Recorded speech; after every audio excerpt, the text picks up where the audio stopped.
सबसे पहली भक्ति संतों का संग करें।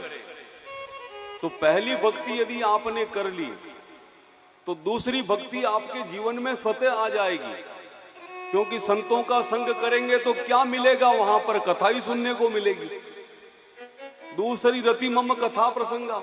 अब संतों का संग यदि आपने कर लिया तो कथाएं तो वहां वैसे ही मिल जाएगी, और जब कथाएं मिलेगी तो कथा से भी प्रेम हो जाएगा, और जब कथा से प्रेम हो जाएगा तो फिर हमको समझ में आएगा कि जीवन में कोई गुरु होना चाहिए।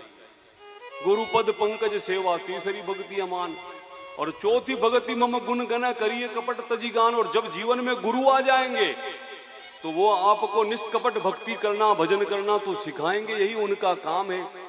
पंचम भजन जो वेद प्रकाशा का अर्थ यह है कि पहली भक्ति यदि आपने कर ली तो बाकी की 9 ही भक्तियां सब आपके जीवन में अपने आप आ जाएगी।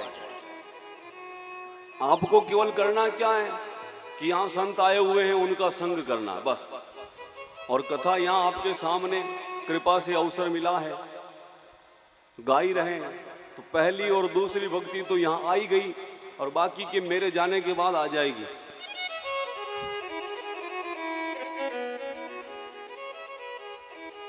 अगर कथा को मन लगा करके सुना है तो जीवन में परिवर्तन जरूर आएगा, और यदि जीवन में परिवर्तन नहीं आया इसका मतलब हमने कथा सुनी नहीं,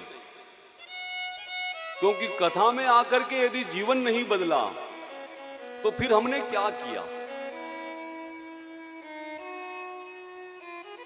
चेन होती है, चाहे वो लोहे की हो चाहे सोने की, उसमें कड़ियां होती है, एक से एक कड़ी जुड़ी होती है।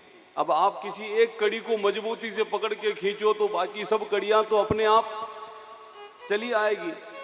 इसी प्रकार जीवन में एक भक्ति को आप अपने जीवन में दृढ़ता से उतार लो, बाकी सब भक्ति चली आएगी।